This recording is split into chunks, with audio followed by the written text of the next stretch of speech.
ಕಾರ್ಯಕ್ರಮಕ್ಕೆ ಮತ್ತೆ ಸ್ವಾಗತ. ನಮ್ಮ ಜೊತೆ ಡಾಕ್ಟರ್ ಬಿ ಎಂ ಹೆಗ್ಡೆ ಅವರಿದ್ದಾರೆ. ಡಾಕ್ಟರ್, ತಾವು ಕೊಬ್ಬರಿ ಎಣ್ಣೆ, ತೆಂಗಿನ ಎಣ್ಣೆಯ ಮಹತ್ವವನ್ನು ಹೇಳ್ತಾ ಇದ್ರಿ, ಮುಂದುವರಿಸಿ. ಕೇರಳದಲ್ಲಿ ಮತ್ತು ನಮ್ಮ ಕೋಸ್ಟಲ್ ಕರ್ನಾಟಕದಲ್ಲಿ ನಾವು ತೆಂಗಿನ ಎಣ್ಣೆಯಲ್ಲಿ ಹುಟ್ಟಿ ಬೆಳೆದದ್ದು. ಅದು ಕೇರಳದಲ್ಲಿ ಇನ್ನೂ ಹೆಚ್ಚಿಗೆ. ಅಲ್ಲಿಯ ಹುಡುಗಿಯರು ಸ್ನಾನ ಮಾಡ್ತಾರೆ, ಆದರೆ ಸೋಪ್ ಹಾಕೋದಿಲ್ಲ, ತೆಂಗಿನೆಣ್ಣೆಯಲ್ಲೇ ಎಣ್ಣೆ ಹಚ್ತಾ ಇರ್ತಾರೆ. ಅವರ ನೀವು ನೋಡಿದರೆ ಹಿಂದಿನಿಂದ ಆ ಎಣ್ಣೆ ಹಾಗೇ ಇರ್ತದೆ ಅವರ ಸೀರೆ ಮೇಲೆ, ರಾವಕ್ಕಿ ಮೇಲೆ ಎಲ್ಲ. ಅವರಿಗೆ ಒಂದು ಕಾಯಿಲೆ ಇಲ್ಲ, ತಲೆಯಲ್ಲಿ, ಚರ್ಮದಲ್ಲಿ, ಮುಖದಲ್ಲಿ ಒಂದೇ ಒಂದು ಮೊಡವೆ ಇಲ್ಲ. ಯಾಕೆಂದರೆ ಅವರು ತೆಂಗಿನೆಣ್ಣೆಯೇ ಉಪಯೋಗಿಸಿ ಮಾಡ್ತಾರೆ. ಅವರ ಕಾಲು ನೋಡಿದರೆ ನೀವು ಫಂಗಸ್ ಇಲ್ಲ. ತೆಂಗಿನೆಣ್ಣೆ ತಲೆಯಿಂದ ಕಾಲಿನವರೆಗೆ ಮಾಡ್ತಾರೆ. ಇದು ತೆಂಗಿನೆಣ್ಣೆ ಅಷ್ಟು ದೊಡ್ಡ ಕ್ರಿಮಿನಾಶಕ ವಸ್ತು ಬೇರೆ ಇಲ್ಲ. ನಾವು ಮನೆಯಲ್ಲಿ ಉಪ್ಪಿನಕಾಯಿ ಮಾಡುವಾಗ ತೆಂಗಿನೆಣ್ಣೆಗೆ ಅದಕ್ಕೊಂದು ಒಗ್ಗರಣೆ ಕೊಟ್ಟ ಮೇಲೆ ಒಂದು ಅರ್ಧ ಇಂಚು ತೆಂಗಿನೆಣ್ಣೆ ಬಿಡುವುದು, ಫಂಗಸ್ ಗ್ರೋ ಆಗೋದಿಲ್ಲ. 1 ವರ್ಷ ಇಡೀ 2 ವರ್ಷ ಇಡೀ ಉಪ್ಪಿನಕಾಯಿಗೆ, ಅದು ಮಾವಿನಕಾಯಿದು ಉಪ್ಪಿನಕಾಯಿ ಮಾಡ್ತೇವೆ ನಾವು ನಮ್ಮ ಊರಿನಲ್ಲಿ, ಅದನ್ನು ಎಷ್ಟು ಸಮಯ ಇಡ್ಬೋದು ತೆಂಗಿನೆಣ್ಣೆ ಇದ್ದರೆ ಅದರಲ್ಲಿ. ಹಾಗಾಗಿ ತೆಂಗಿನೆಣ್ಣೆ ಒಂದು ದೊಡ್ಡ ಕ್ರಿಮಿನಾಶಕ. ಇನ್ನು ನೀವು ಮನೆಯಲ್ಲಿ ತುಂಬ ನೊಣ ಇದೆ, ನಿಮ್ಮ ಇದರಲ್ಲೆಲ್ಲ ನೊಣ ಬಂದು ಕೂತ್ಕೊಳ್ತೇವೆ ಅಂದರೆ ಅದನ್ನು ಕ್ಲೀನ್ ಮಾಡಲಿಕ್ಕೆ ಫ್ಲಿಟ್ಟೆಲ್ಲ ಹೊಡಿಬೇಕು ಅಂತಿಲ್ಲ. ನೀವು ಆ ಮೇಜಿನ ಮೇಲೆ ತೆಂಗಿನೆಣ್ಣೆಯನ್ನು ಒರೆಸಿಬಿಟ್ರೆ ಸಾಕು. ಒಂದು ತಿನ್ ಲೇಯರ್ ಆಫ್ ತೆಂಗಿನೆಣ್ಣೆ ಒರೆಸಿಬಿಟ್ರೆ ಅದರಲ್ಲಿ ನೊಣ ಕೂತ್ಕೊಂಡ್ರು ಆ ನೊಣದ ಕಾಲಿನಲ್ಲಿದ್ದ ಕ್ರಿಮಿಯೆಲ್ಲ ಅಲ್ಲೇ ಸತ್ತು ಹೋಗ್ತದೆ. ಹಾಗೆಯೇ ನೀವು ಸ್ನಾನ ಮಾಡಿದ ನಂತರ ಬೆಳಿಗ್ಗೆ ಅಥವಾ ಸಂಜೆ ಒರೆಸಿಕೊಂಡ್ರೆ ಚರ್ಮ ಇನ್ನೂ ಒದ್ದೆ ಆಗಿರ್ತದೆ, ಒಣಗುವುದಿಲ್ಲ. ಆ ಹೊತ್ತಿಗೆ ನೀವು ಒಂದು ತೆಂಗಿನೆಣ್ಣೆಯನ್ನು ಮೈಯೆಲ್ಲ ಚೆನ್ನಾಗಿ ರಬ್ ಮಾಡಿರಬೇಕು. ನಿಮಗೆ ಚರ್ಮದ ಒಂದು ಕಾಯಿಲೆ ಕೂಡ ಬರೋದಿಲ್ಲ. ಅದಲ್ಲ, ನನ್ನ ಸಹೋದ್ಯೋಗಿ ಒಬ್ಬರಿದ್ದರು, ದೊಡ್ಡ ಪ್ರೊಫೆಸರ್ ಅವರು ಇಂಗ್ಲೀಷೇ ಮಾತಾಡೋದು. ಅವರಿಗೆ ಒಂದು ಚರ್ಮದಲ್ಲಿ ಒಂದು ಸೀಕಾಯಿತು, ಚರ್ಮದಲ್ಲಿ ಒಂದು ಇನ್ಫೆಕ್ಷನ್ ಆಯಿತು. ಅವರು ಎಲ್ಲ ನಮ್ಮದು ಪುಸ್ತಕದ ಬದನೆಕಾಯನ್ನೇ ಓದಿದವರು. ಅವರು ಹೋಗಿ ಒಂದು ಬಯೋಪ್ಸಿ ಎಲ್ಲ ಮಾಡಿಕೊಂಡ್ರು. ಅದು ಇನ್ಫೆಕ್ಷನ್ ಆಗಿ ದೊಡ್ಡ ಕಷ್ಟ ಆಯಿತು. ಒಂದು ದಿವಸ ನಾನು ಅವ್ರು ನೋಡ್ಲಿಕ್ಕೆ ಹೋಗಿದ್ದೆ. ಅವಾಗ ನಾನು ಹೇಳಿದೆ, ನೋಡಿ ಸ್ವಾಮಿ, ಇದು ಸರಿಯಾಗ್ತದೆ, ನಾನು ಇದಕ್ಕೆ ನಿಮಗೆ ಸ್ವಲ್ಪ ವರ್ಜಿನ್ ಕೋಕೋನಟ್ ತಂದು ಕೊಡ್ತೇನೆ. ಬೇಡ ಅಂತ ಹೇಳಿದ್ರು ಸುರಿಗೆ. ಆಯಿತು ಅಂತ ಹೇಳಿದ್ರು. ಕಡೆಗೆ 3 ದಿವಸದಲ್ಲಿ ಅದು ಗುಣ ಆಯಿತು. ಗುಣ ಆದ್ಕೊಂಡು ಅವ್ರಿಗೆ ಕಂಡಪಟ್ಟೆ ಖುಷಿ ಆಯ್ತು. ಇದೆಂಥದ್ದು, ಇದು ಅದ್ಭುತ, ಇದನ್ನೆಲ್ಲ ನಾವು ರಿಪೋರ್ಟ್ ಮಾಡಬೇಕು ಅಂತ ಹೇಳಿದ್ರು. ಆಯಿತು ಅಂತ ಹೇಳಿದೆ ನಾನು. 1 ತಿಂಗಳ ನಂತರ ಹೋದೆ ನಾನು, ಒಂದು ರಿಪೋರ್ಟ್ ಮಾಡೋಣ.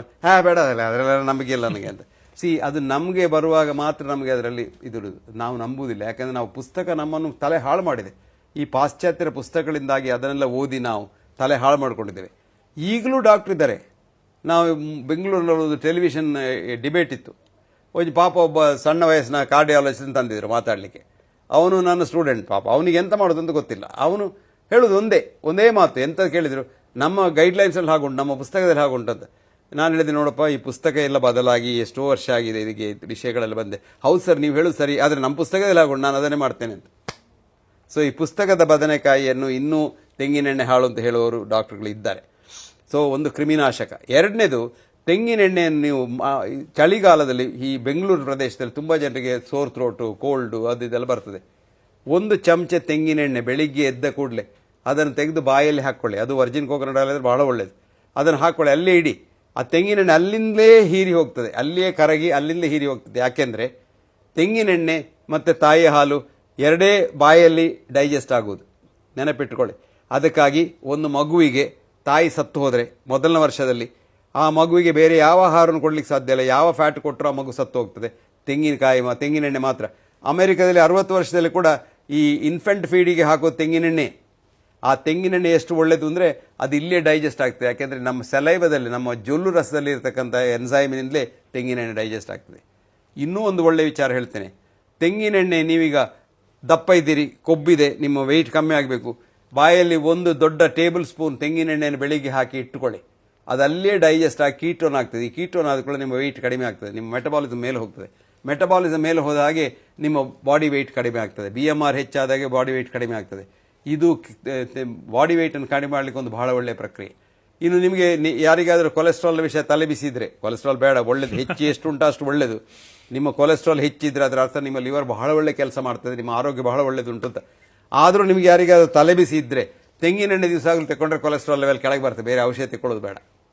ಅದು ಅಲ್ಲದೆ ಈಗ ನಮಗೆ ಲೇಟೆಸ್ಟ್ ಏನು ಗೊತ್ತಿದೆ ಅಂದರೆ, ತೆಂಗಿನೆಣ್ಣೆಯನ್ನು ಬಾಯಲ್ಲಿ ಇಟ್ಟರೆ ಅದು ಡೈಜೆಸ್ಟ್ ಆಗಿ ಗ್ಲೂಕೋಸ್ ಆಗಿ ಹೋಗುವುದಿಲ್ಲ, ಅದಲ್ಲೇ ಕೀಟೋನ್ ಆಗ್ತದೆ, ಫ್ಯಾಟ್ನಿಂದ ಕೀಟೋನ್ ಬರ್ತದೆ. ಆ ಕೀಟೋನ್ ಅಂತ ಹೇಳುವುದು ಮೆದುಳಿನ ಕಣಗಳು ಸಾಯ್ತಾ ಇರುವಾಗ ಕೂಡ ಅದಕ್ಕೆ ಆಹಾರ ಕೊಡ್ತದೆ. ಇಲ್ಲಿದ್ರೆ ಮೆದುಳಿನ ಕಣಕ್ಕೆ ಗ್ಲೂಕೋಸ್ ತೆಕ್ಕೊಳ್ಳಿಕ್ಕೆ ಆಗುವುದಿಲ್ಲ. ಹಾಗಾಗಿ ಈಗ ಲೇಟೆಸ್ಟ್ ಅಮೆರಿಕದಲ್ಲಿ ನಮ್ಮ ಈ ಆಲ್ಝೈಮರ್ಸ್ ಅಂತ ಹೇಳ್ತಾರೆ, ಹುಚ್ಚು ಹಿಡಿತದೆ ಜನರಿಗೆ, ಮರವು ಗೊತ್ತಿಲ್ಲ, ಹೇಳಿದ್ದೆಲ್ಲ ಅರ್ಥ ಆಗುವುದಿಲ್ಲ, ಇದಕ್ಕೆಲ್ಲ ಒಂದು ಈ ತೆಂಗಿನೆಣ್ಣೆ ಒಂದು ಈಗ ಅದಕ್ಕೆ ಔಷಧ. ಈಗ ಈ ತೆಂಗಿನೆಣ್ಣೆಯನ್ನು ಹಲವು ವಿಧದಲ್ಲಿ ನಾವು ಈ ಟ್ರೀಟ್ಮೆಂಟಿಗೆ ಕೂಡ ಉಪಯೋಗ ಮಾಡೋದು. ಅದೊಂದು ಔಷಧ. ಚರ್ಮ ರೋಗಗಳಿಗೆ ತೆಂಗಿನೆಣ್ಣೆ ಒಂದು ಬಹಳ ಒಳ್ಳೆಯ ಔಷಧ. ಇನ್ನು ಡ್ರೈ ಸ್ಕಿನ್ ಅವರು ಇರ್ತಾರೆ ಕೆಲವರಿಗೆ, ಅವರಿಗೆ ಈ ಚಳಿಗಾಲದಲ್ಲೆಲ್ಲ ಸ್ಕಿನ್ ಎಲ್ಲ ಡ್ರೈ ಆಗಿ ಅದು ಬ್ರೇಕ್ ಆಗಿ ಅದು ಇನ್ಫೆಕ್ಷನ್ ಎಲ್ಲ ಆಗ್ತದೆ. ಇದಕ್ಕೂ ಕೂಡ ತೆಂಗಿನೆಣ್ಣೆಯನ್ನು ಸರಿಯಾಗಿ ಹಾಕ್ಕೊಂಡ್ರೆ ಇದು ಒಳ್ಳೆಯ ಆಹಾರ.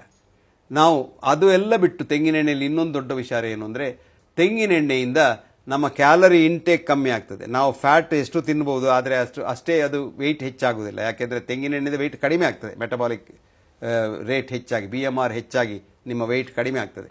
ಸೊ ಎಲ್ಲ ವಿಚಾರದಲ್ಲಿಯೂ, ಅದು ಆರೋಗ್ಯದಲ್ಲಿರ್ಬೋದು, ಆರೋಗ್ಯವನ್ನು ಪ್ರಿಸರ್ವ್ ಮಾಡೋದ್ರಲ್ಲಿರ್ಬೋದು, ಕ್ರಿಮಿಗಳನ್ನು ಕೊಲ್ಲುವುದರಲ್ಲಿರ್ಬೋದು, ಅಥವಾ ಔಷಧಿಯಾಗಿ ತೆಂಗಿನೆಣ್ಣೆಯನ್ನು ಎಲ್ಲ ರೀತಿಯಲ್ಲಿಯೂ ನಾವು ಉಪಯೋಗ ಮಾಡಬಹುದು. ತೆಂಗಿನೆಣ್ಣೆ ಒಂದು ದಿವ್ಯ ಔಷಧ. ಇದು ನಾನು ಹೇಳಿದೆಲ್ಲ, ಮೊದಲು ನಾನು ಹೇಳಿದೆ, ಎರಡೇ ವಿಚಾರ ದೇವರು ನಮ್ಗೆ ಕೊಟ್ಟದ್ದು. ಇದು ಒಂದು ತಾಯಿಯ ಹಾಲು, ಇನ್ನೊಂದು ತೆಂಗಿನೆಣ್ಣೆ. ಇದು ಎರಡೂ ನಮ್ಮ ರೋಗ ನಿರೋಧಕ ಶಕ್ತಿಯನ್ನು ವೃದ್ಧಿಸಿ ರೋಗಗಳನ್ನು ನಮ್ಮಿಂದ ದೂರ ಇಡ್ತದೆ.